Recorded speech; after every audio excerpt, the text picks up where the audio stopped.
how you feel because you're an artist and this is how you make money. From either whether you're doing stage work or you're trying to show an era that was grand and very movies, you know, the kind of things that happen in movies. What is it that you want from all of this? What is it that you're seeking?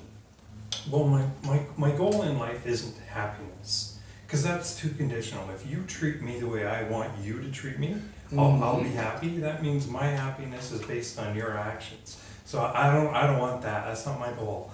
Maya Angelou says we seek peace of mind. That's a better goal.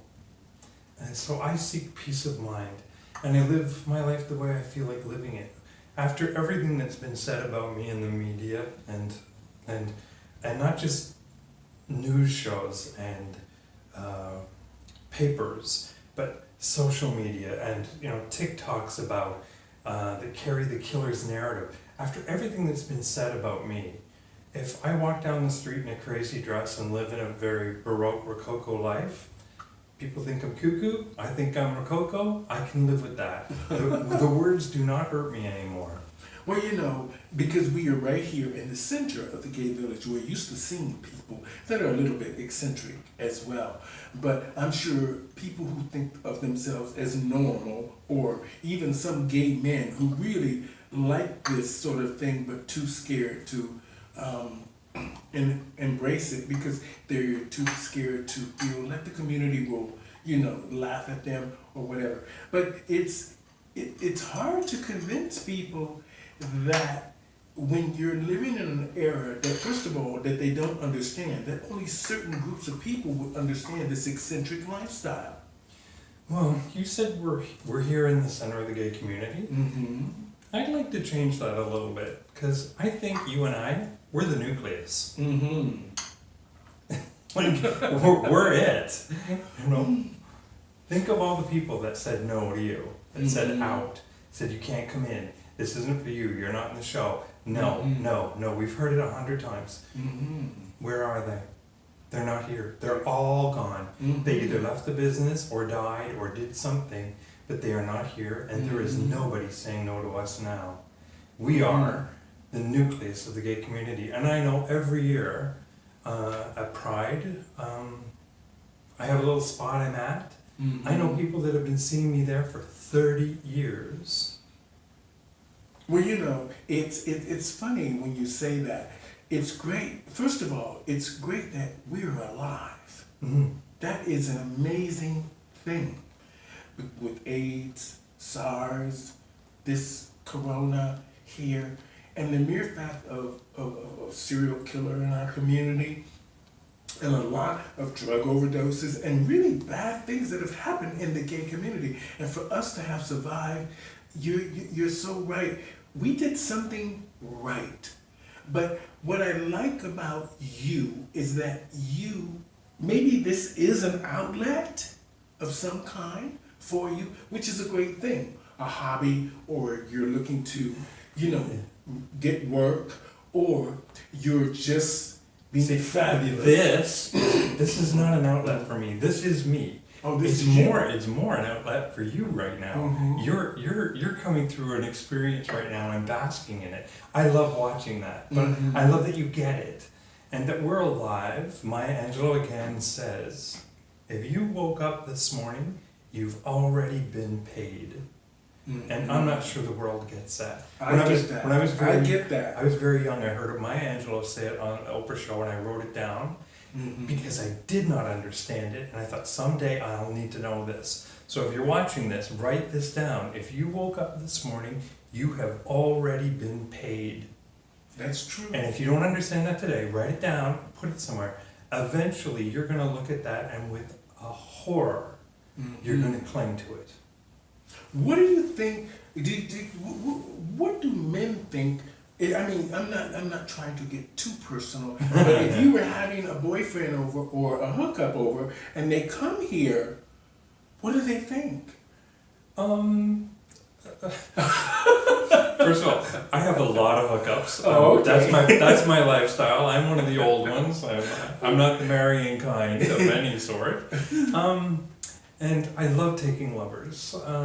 I think I'm hoping that that the goods I'm selling underneath here distract enough from this. Oh, But I okay. have had actually a couple from Peterborough came in to buy a piece of furniture off me because for a while I would trade up and sell the old stuff to buy something better. Mhm. And the woman jumped in the hall and she was crying. And he came back in and said, she thinks it's a funeral home. Her dad just died and it kind of looks like the funeral home he was in. Oh my God. But They think they look like a funeral home. But you get this, because we were raised on the Addams Family and the Munsters and I Dream of Jeannie, and like we were that generation that came through some really weird TV, and Oh, yeah. we get it. And Dora from Bewitched. Bewitched, yeah. All these period pieces. This is so amazing. I'm glad I got to experience this. I mean, I always wanted when I go to Vegas to go to Liberace's museum so I can see how Lee. how, Lee. Oh, how I got extravagant stories. he lived. I got stories. Now, here's what I want you to do with this when you leave here. Mm-hmm. When you have a press junket, Mm-hmm. when you need to give interviews, because I know big things are coming your way. Your Mhm. future is so bright for me, it blinds my eyes to even think about it. But what you should do is come here and do your press outlet here and have pictures of yourself, like on the tables behind us, Mm-hmm. and this should be your press location. Oh, that's a good idea. Yeah. Because this is amazing. If you guys could actually see this room, it's fantastic. It's a boudoir. In my mind. A boudoir. This is fantastic. And, what, are you happy now, Mark? Are you okay? I mean, how long has it, one question at a time. Yeah. How long has it been since Bruce MacArthur? 5 years? You ask me if I'm happy. I don't seek happiness. Okay. I seek peace of mind. Okay. I have peace of mind right now because my only job in this universe is to be right here with you. Okay. If they gave me an Oscar yesterday or they're going to cut my head off tomorrow, neither matter. My only job is to be in this moment with you. Okay. So I have peace of mind. So that's checked for me. Okay. My encounter with the killer, Mm-hmm. I don't like to say his name. I just don't want to, his name gets too much already. Okay. You know, I'm a footnote in his story right now, Mhm. but I promise you before I die, my Wikipedia page, he is going to be a footnote in mine. I am not going to Mhm. remain a footnote in his. Well, I'm just blessed that when we were talking about the story, she says, well, we're not focusing on the Bruce MacArthur story or theories and anything that happened. We want to focus on his survival. So are you in a good place now? Well, we have to touch on the story a little bit in order for me to lay it out. But in 2001, on Halloween Day, So it's been how many years since this? 20 years this year. Since he attacked you? Yes. Okay. And my friend and I had founded the Halloween on Church Street festival. It's the largest Halloween party in North America, Mhm. beating Mexico, which I'm so proud of. So it's about 100,000, and it's an odd mix of the gay community, Asian community, and Middle Eastern communities. And I don't know what is in the Middle Eastern and Asian community that brings it out, but those are three cultures that meet on that night that don't meet any other time of the year in the way that they do. So I'm very proud of that. So my attack happened on Halloween Day at noon. He got in front of the story by running over and pleading guilty when I fought back. And I want you to know from me to you, I fought back like a son of a bitch. He walked out of here hurt. I had a fractured skull and a broken arm, but he walked out of here hurt. That's who's in this chair. Wonderful. So yeah, so I don't want you to relive it. I'm trying to. yeah. But I do want you to understand that I understand. Yeah, I get that. So he got in front of the story, then he got off because he was in front of the story, and then nothing happened until 18 when he then got in front of the story again, but I had a gag order because it's a trial in Canada, and I couldn't come out. Mm-hmm. I was the only witness they had. And in the intervening years between 2001 and his arrest in 18, he never let up on me. Not for one day. So I would be performing I did an awful lot of shows for Casey House. I raised $6.2 million for Casey House, and I would be on stage and I would see him in the audience. Now, let's take that with a grain of salt, because if you ask me when was the last time I saw him, I saw him 2 weeks ago on Yonge Street. But you and I both know he's in jail. So I was always running from a demon that may or may not have existed, but many times it was actually him for 17 years, and I couldn't get anyone to hear me. So within all of that, I still wanted to be this. I still wanted to be fabulous. I still wanted to be out loud and proud and a peacock and have all the fun I could have playing out at the world. So I had to go on. Well, you know, Mark, it's rather strange. I want to just say this here, because me and you will understand this, and a lot of the people in the gay community will understand it. First of all, most people who would think of you, okay, you're a stripper. You're openly admitted that you like men, and every now and then you like some company of men. And then two, this is this eccentric world that people might not understand all of this. And the mere fact that you're outspoken. So now you have 5 or 6 things that might make people think, like you said earlier, that maybe you're a little crazy or you're mentally ill in some sense. But I understand the fight. The fight, when you said that, you said it with, he's not gonna get me. Because you knew. I knew he wasn't going to get me. Katharine Hepburn says, in this battle between me and the world, I'm going to win. And that was what I'd say every day. I knew he was out there. But you also know, from being a black man and a gay man, and you know, that the first thing the system does is discredit us. And that's where I'm really angry, that I was dismissed. I was sexualized. And in 2018, when all of the men came up missing and dead in the media, they were sexualized over and over and over and over again, not looking at the other similarities that they had, but the media just took the most salacious ones. And in every story had to say they had ties to the gay community. I was walking down the street on Halloween. If that's ties to the gay community, that was purely location. So I think when you have something to say, and I won't let you say it because I'm judging you by your skin color, your religion, your sexuality, or something about you that's of who you are, there's a pain inside of you when you can't get it out and they won't let you. And I think when George Floyd was killed and we saw America erupt, some part of me was thinking, finally, finally, these people, you know, are... Well, you know, the good thing about all of this, you said it earlier when I was getting ready, that this pandemic leveled the playing field. It changed the whole dynamics of this game. So a lot of these people who did these really bad things for a very long time, with acting like they had good intentions, are now getting their just desserts, in a sense. Yeah. I say a lot of stuff, so if I said that, I probably did. Like I'm busted. But all I can tell you for me is, after the killer's arrest, casting in Toronto, film and television, it was over. It's absolutely over. I think with my experience in raising money for Casey House, and Princess Di came to visit me at work, and I think I should have been a judge on RuPaul's Drag Race. I'm perfect, but you are perfect for that. But they picked some guy that, who the hell was that other judge? I'm like, he's not even from our community. And anyways,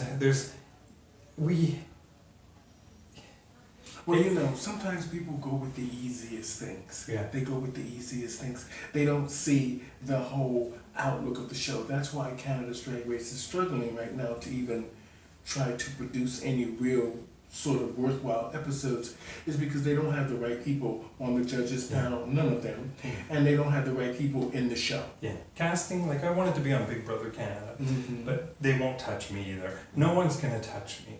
So Well, what it did for me when COVID came along was suddenly every actor was shelved. So I was in good company. I was shelved because of somebody else killed a bunch of people. That's a rotten reason to shelve me. And I think casting in Toronto should be ashamed of themselves. They're wrong. I'm a talented actor.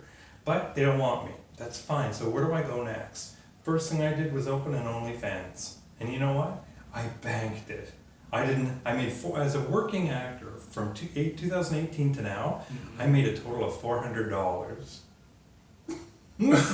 So I took the only open door, and the media had sexualized me beyond anything. So I just opened that door and went in. Well, you know, sometimes it's good to be just straight out, open, and honest. I love being honest. I love being honest. Because sometimes they just need that. That way, they can't go any further. They can't go any left or right because you said it already. Yeah. So they can't. It has no weight to it. I have talent in that I'm a survivor. I bounce. I always say Joan Rivers lives on this shoulder and Jane Mansfield lives on this shoulder, and both of them said bounce. It's if that's what's gonna sell the tickets, sexualize yourself then. You don't say no in an improv. Go.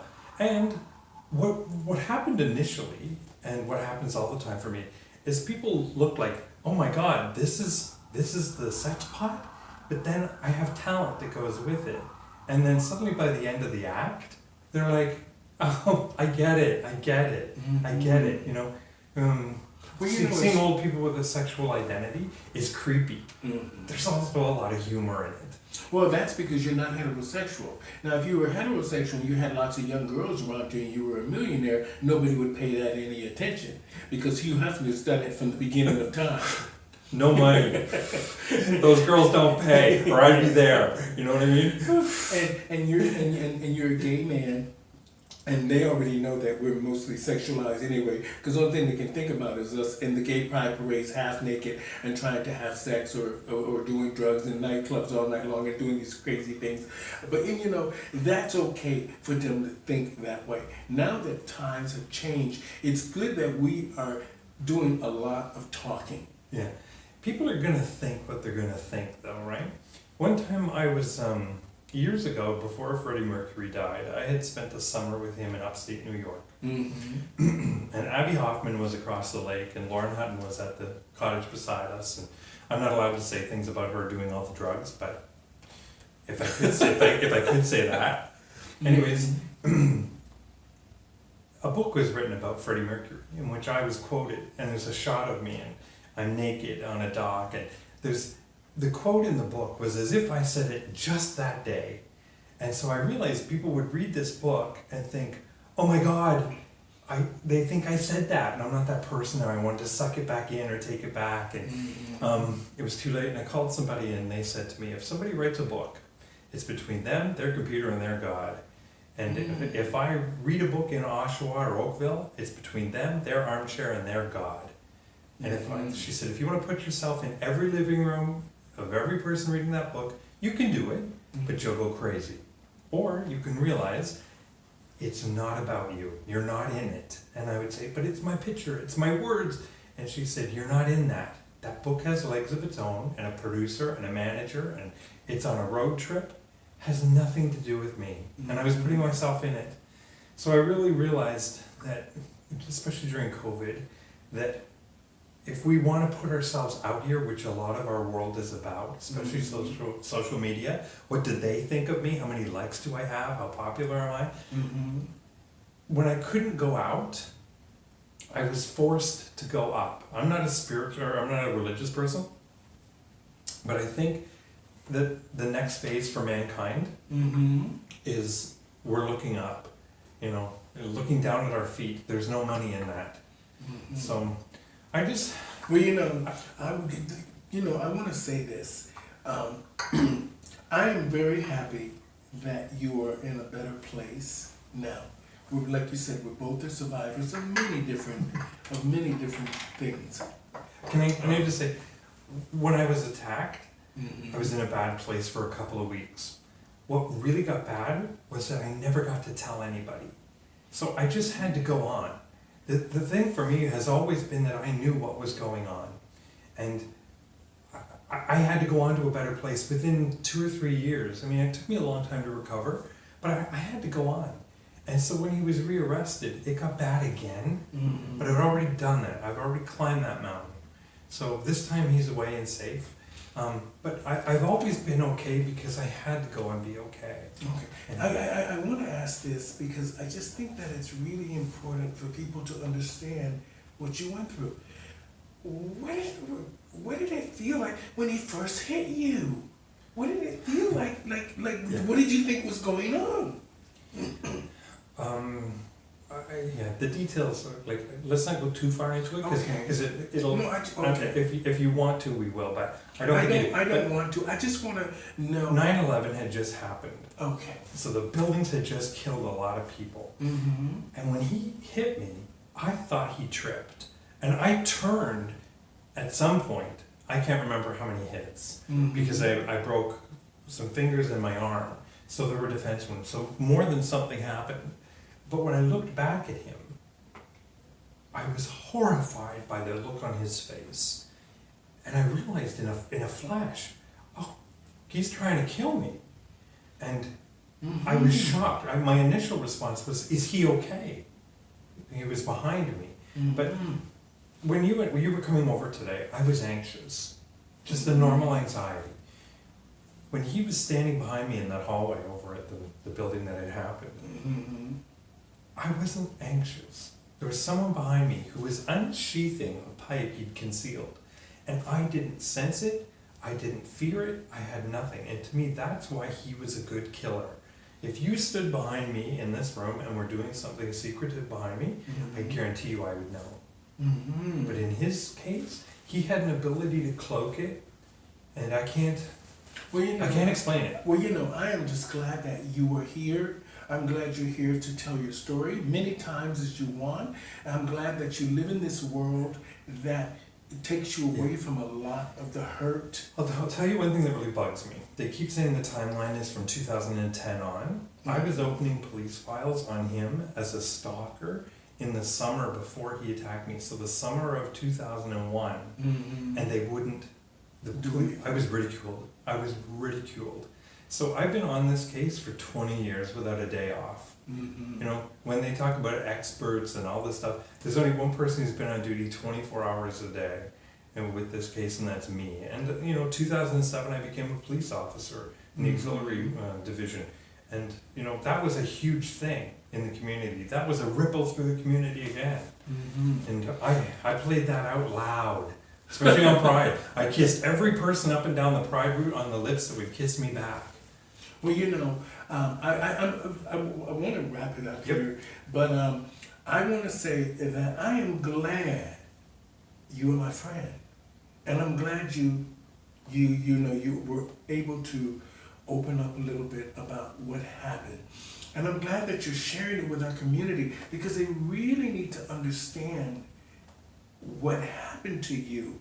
And they need to understand that, for the last few years, we've had this problem with them not wanting the police in the parade, not wanting the police in the bars, not wanting the police on Church Street. Well, back in the days when we used to have the police more visible, we had less of these issues. Even though they might have been underground a little bit, but we didn't have an active serial killer in our community when the police were more active in our community back in the days when we were fighting for our rights. Like you said, when we were fighting for housing, we were fighting for AIDS medications, we were fighting for equality, and these things when all of our friends were dying because the police was very visible. And I know that. That's a very sunny outlook on the police involvement with the LGBT community. I don't share it. I know. I'm talking about at the beginning. No, I don't share it at any point. Okay. But I got a long history of that. And I want to make my closing comments to you, because this story, we've talked about it and it's going out. It doesn't have to go anywhere. It just is. And I'm okay with that. The great thing for me is, this is a result of us talking, is that other people out there can say, who can I talk to? Who will listen to my story? And I am so proud at you. I am so glad at you. because I know what you've faced, and I know how many times your heart was broken. I saw you being left out. I saw you curbed when you wanted to be in there doing something when everybody else wouldn't let you in. And you know what? Now you've got it. And it's almost like the reserve was saved for now, because now you're reaching more people in one video than the people who blocked you out of that show did in their whole careers. Oh, yeah. So I am so glad that you have this in you, and you have it in you clean. You're not jaded or bitter or foolish in any way. It took me a long time to not look behind me. Trust me, Mark, when I tell you that. It took me a long time. And it took a lot of just the fact of someone talking to me and telling me, stop looking back there. Stop it. Yeah. And every time I kept saying, well, you know, they said, don't do that. Yeah. It's what's in front of you. Stephanie, there's a big world in front of you, and you are blessed. Not by the fact you're alive. People are watching you, listening to you, learning from you. And she says, and we don't even have to say that. We see that they copy a lot of your videos. We see they copy a lot of your looks. We see that they copy a lot of you. Don't look back there. And now you're that voice to everybody. You're that, you know, if you're gonna be if you're gonna be an innovator in show business, be prepared to be imitated. That's the number one skill. They will take your ideas, but you know what? You got 1,005, and you're there. I'm not mad. I'm not mad. I'm blessed. And I want to just say, in closing, thank you guys so much for listening to us today. Hopefully we will have educated and inspired you, or just shared some knowledge of our survivals in this tough world that we live in. And no matter what, people are always going to have their opinions about us, and they're going to always say whether either they're good things or negative things about us. But just like my agent, she always says, just keep moving forward. Don't look behind you. That's done. That's said and done. Leave it alone. And the good thing about this pandemic, like Mark said, it sort of leveled the playing fields. So you now have a chance to get what you want. And you now have a chance, we're all talking now. So, and we're talking at a level we all can understand. And the fact that social media has allowed people to now be more open and honest, vulnerable, and Cancelled. Yeah. That's one quote I'll leave everybody with, and it'll be my final word, is never avoid shade. You want the moment they become bothered. Mm-hmm. That's true. And on that note, I just want to say to our audience out there, thank you guys so much for supporting Pronoun TV and the Stephanie Stevens Show. I'm blessed that you guys are watching. It's going to be something special. So thank you guys. We are here in Mark Henderson's home. Eccentric movie actor, producer, survivor, and I'm just blessed that he was able to share his story with us. So I just want to say thank you, sir. Thank you. And bye, y'all. Thank you, Mark. You're a doll. You're a doll. That was great.